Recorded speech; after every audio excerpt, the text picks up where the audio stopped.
complementando o que as minhas colegas pontuaram aí, vou falar sobre o John Jay. Os 85 artigos fundamentaram toda a criação da Constituição Americana, ratificaram a Constituição Americana. 5 foram escritos pelo John Jay. Ele é filho de um rapaz rico, comerciante de Nova York. Ele se formou em Direito. Ele ocupou vários cargos de relevância dentro do governo americano. Ele foi ministro das Relações Exteriores, ele foi o primeiro presidente da Suprema Corte e ele foi o autor, o idealizador da Constituição do Estado de Nova York. Assim como acontece aqui no Brasil, existem as constituições a nível estadual e existe a Constituição a nível federal. Lá nos Estados Unidos, da mesma forma. Então, eles, durante a criação, durante o debate da Constituição Americana, grande parte dos princípios, dos valores, de informações relevantes foram retiradas ali da Constituição de Nova York. Apesar de ele não ter produzido tantos artigos quanto os seus dois antecessores, ele reiterou o que alguns falaram e trouxe uma nova perspectiva. Aqui, o Federalista é a coleção dos vários artigos que foram elaborados pelos três. Aí nós analisamos, mas Rosenberg, diga uma coisa, por que é que esses artigos dos federalistas americanos têm tanta relevância, mesmo apesar de mais de 100 anos?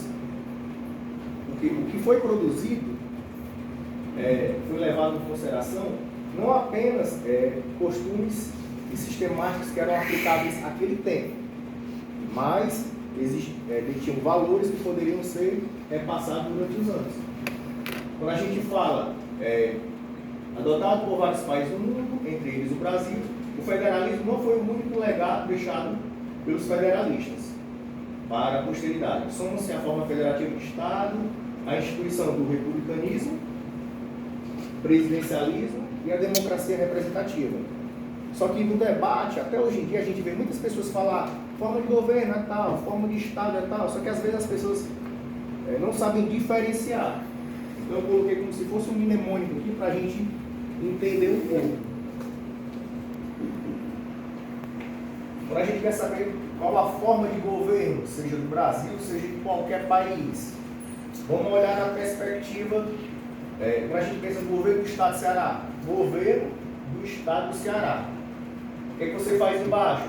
Você coloca o nome completo do Brasil, República Federativa do Brasil. Você risca o Ceará, risca o Brasil. Qual a forma de governo? Qual a forma de governo do Brasil? Republicano. Qual a forma de Estado brasileiro? Federativo. Mas você vai, por que a forma de governo é republicana? Existem duas formas de governo. Ou é monárquico, ou é republicano. Monárquico, há uma descendência, há uma transmissão de poder através de traços sanguíneos. Quando é republicano, não. O poder está na mão do povo, na escolha dos seus representantes. Na forma de Estado, nosso Estado brasileiro é o que? Federativo. Como assim, Rosenberg? Federativo. Existem os países unitários, por exemplo, a França. Já o Brasil é federativo. Por quê? Porque além da União, tem vários outros chamados entes federativos menores. No caso da perspectiva brasileira, tem a União, os Estados, o DF e os municípios. Perfeito? Quando a gente quer saber qual o regime de governo é atribuído aqui no Brasil, quando a gente pensa na palavra regime, regime não é uma coisa boa de se fazer.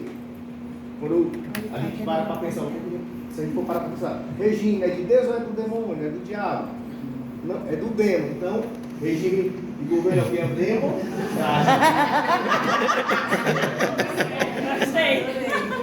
Regime não é de Deus, é do demo. Então, o nosso regime de governo é o democrático. Perfeito? E o nosso sistema de governo? Você vai como vamos saber qual é o sistema de governo adotado no Brasil? A gente lembra de um filme muito conhecido. Pessoal, o sistema está falando de quem? Do presidente. Então, qual é o nosso sistema de governo? Presidencialismo. Perfeito? Então foram 3 contribuições que até hoje, isso aqui é utilizado em vários concursos, em provas, nas faculdades de Direito, de Sociologia. Tamanho foi a relevância do que foi criado dentro da sistemática da Constituição Americana. Aí, quando a gente olha na perspectiva do Brasil, o que aconteceu no Brasil? Foi surgir como um império unitário, transformando-se em República Federativa do Brasil. Você pega, eu não entendi. O que acontece? Os Estados Unidos, o nome já fala, Estados Unidos, eram 13 colônias que detinham o quê? Soberania. Em algum momento, eram o quê? Colônias da Inglaterra. Vamos supor, elas conversavam entre si, vamos querer ser colônia para sempre? Não. Vamos querer o quê? A independência. Então vamos se unir, vamos se organizar. Então, 13 colônias que detinham soberania, se organizaram, se juntaram e se transformaram em o quê? No Estado Federal. Então, no caso da perspectiva americana, eram 13 estados, 13 colônias, que se juntaram para se transformar em um país só. Já aqui no Brasil, Zemberg, foi totalmente diferente. O Brasil era um estado unitário, só que de dimensões o quê? Continentais. Naquela época, o rei, o imperador, tentava organizar, só que era muito grande. Aí o que acontecia? Ele começou a criar o quê? As capitanias hereditárias. Ele começou a subdividir o terreno para tentar o quê? Organizar, administrar melhor. Porque lá, com todo o poder estava na mão do imperador, do rei, ele não conseguia tomar todas as decisões de forma o quê? Assertiva. Perfeito? É por isso que, na perspectiva americana, a junção, a criação do Estado americano se deu por quê? Agregação. 13 se juntaram e se agregaram. Já no Brasil se deu por quê? Desagregação. Então, um Estado unitário, tamanho continental, se subdividiu em várias outras entidades federativas menores. Beleza? Podemos destacar, a partir dessa premissa, 2 modos do surgimento do federalismo.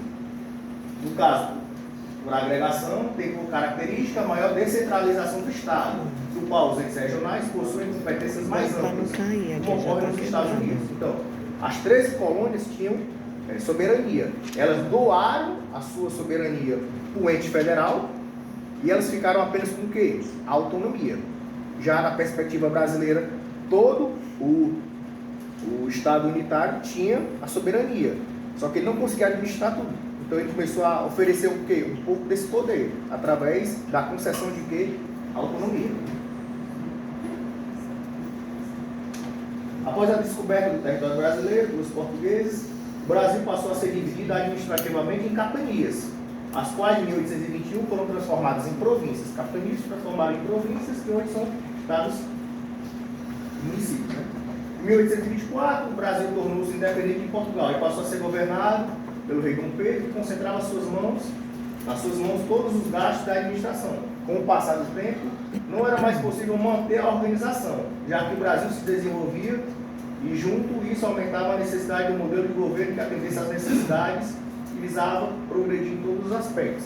Hoje, quando a gente olha para vários estados, apesar dos estados terem autonomia financeira, autonomia administrativa, autonomia organizacional, mesmo assim a gente consegue ver alguns estados que não conseguem pagar os seus servidores de forma correta, não conseguem transmitir uma educação de forma correta, não conseguem oportunizar para a sociedade uma saúde de forma correta. Imagine na perspectiva de 1824.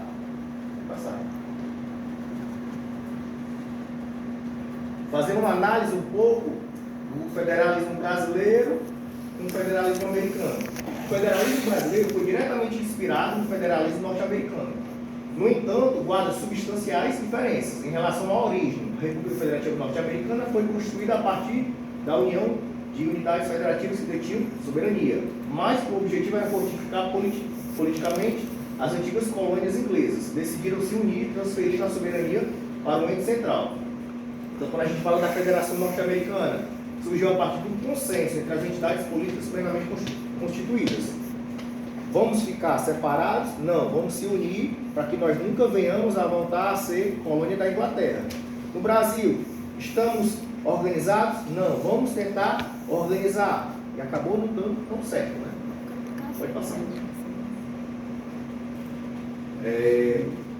Tal consequência explica o fato do federalismo norte-americano ter se desenvolvido sem afetar a estrutura jurídica de cada estado. Como assim? Algumas características de cada estado permaneceram. É como a colega aqui falou. A depender de cada estado, existe uma sistemática de pena de morte e outros não. O aborto, alguns sim, outros não. Ou seja, eram características que já eram presentes nesses estados há muitos anos atrás que permaneceram até hoje. Perfeito?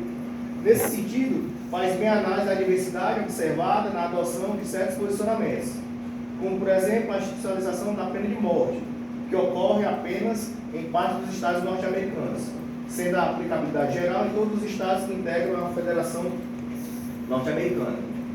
E agora, para finalizar, a gente separou aqui, selecionou um videozinho de 2 minutos que resume de forma significativa tudo que foi dito. Está em inglês, mas embaixo tem a legenda.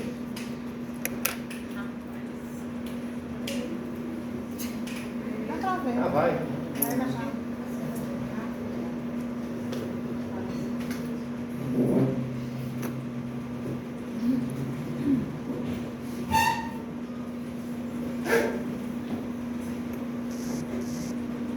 Did you know that when the U.S. Constitution was first drafted in 1787, lots of Americans thought it was a bad idea? Having thrown off British rule during the War of Independence, many believed that the 13 colonies should be completely free to govern themselves, rather than answer to a central federalist government as proposed in the Constitution. It's why 3 of the document's most important framers, founding fathers Alexander Hamilton, James Madison, and John Jay, got together to write the Federalist Papers, a series of 85 articles and essays designed to persuade Americans that a strong central government working in tandem with individual state governments was the best way forward for the United States.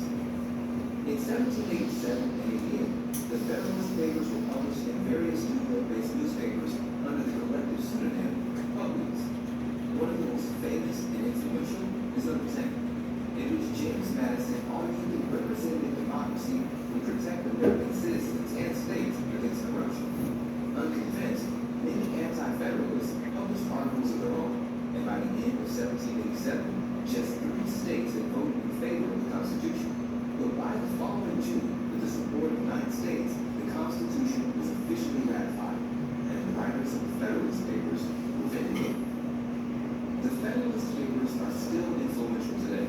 Although they are legal documents, they provide a window into the minds of the founding fathers at a critical juncture in U.S. history, and have been quoted in U.S. Supreme Court decisions over 300 times since they were written. What forms of media are used to sway public opinion and influence lawmakers today? O texto, o vídeo, desculpa, ele deixa aí até como você falou sobre a questão das influências, das fake news e tal. Tipo de mídias, né? Tipo de estão influenciando a opinião pública e a questão da opinião. Enfim. A opinião pública e a organização do Estado, antigamente, eram influenciados por pensadores. Hoje, nem tanto. Agradecer a todos pela atenção.